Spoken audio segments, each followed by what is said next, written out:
So an interesting question was asked of me the other day, and I've been thinking about it for a while. I think I'm ready to share my thoughts with you. You see, I'd been talking to my family about my various adventures while planning and packing for this year's vacation when I was asked which would I prefer, to go bike packing or backpacking.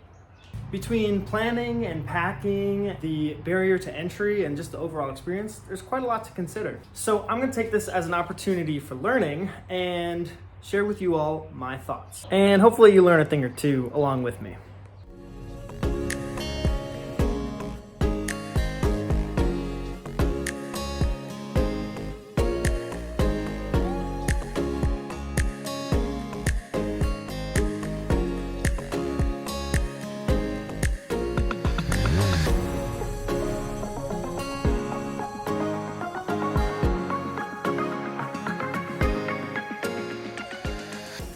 So when thinking about these kinds of trips, my mind immediately goes towards a packing list. Questions like, what equipment do I already have? What equipment do I need?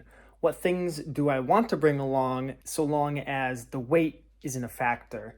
And critically, what things should I have for bike packing or backpacking that I don't need for the opposite? And this is where you're gonna need to do the research. Get out your laptop, get out Google, and start searching. Overall, choosing a route and duration of trip is pretty similar, just takes a lot of research. What is my route gonna be? Do I need backcountry permits? Where am I gonna camp?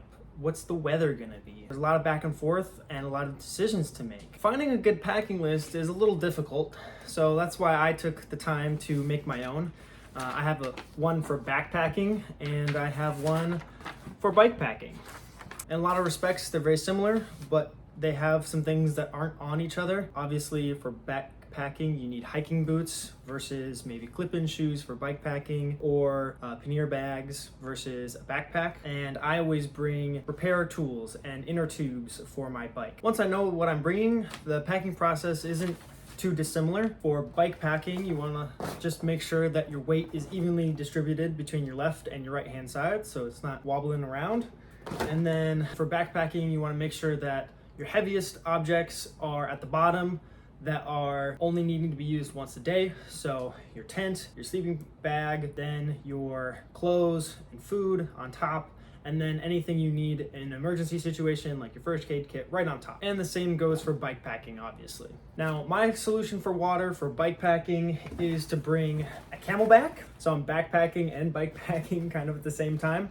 But I usually bring about 2.5 liters of water at a minimum just to drink, and then bring additional water for cooking at night or for washing clothes. And that's obviously based off of water availability in the place that you plan on being. I think I'm getting a little bit ahead of myself here though, because there are other bigger differences between backpacking and bike packing. For one, there's barriers to entry. Let me show you. So for backpacking, you need all of the equipment, cooking stove, sleeping bag, a tent and whatnot, and a backpack that's big enough, and a decent pair of hiking boots.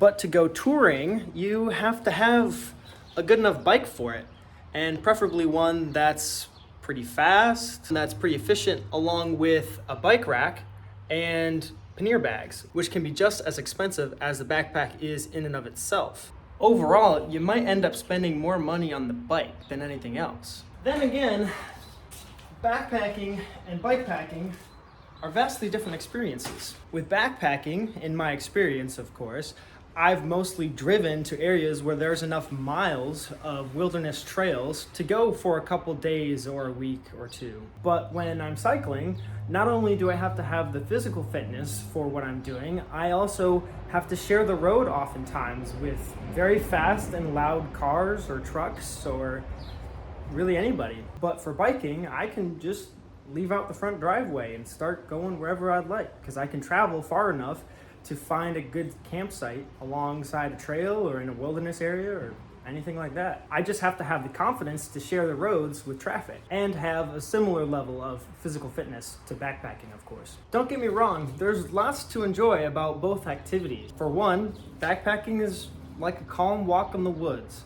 You go with a group of friends, you can have a great time. You can see beautiful scenic mountain ranges and waterfalls or huge trees, pretty rivers, and cool brooks. You can really take your time, relax, and enjoy being out of the human world for a little while. I do find with bikepacking it might be a little bit harder to convince more people to join you, but you just gotta find the right people and join the right communities. Overall, I think they each hold a special place in my heart.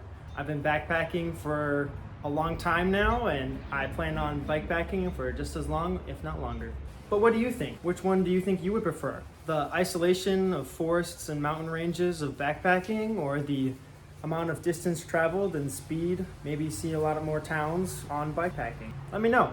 To learn more, I would look up Chris Pratt on YouTube and read To Shape the Sleeping Self by Jedediah Jenkins. To learn more about backpacking, I would look up Homemade Wanderlust on YouTube or read A Walk in the Woods by Bill Bryson.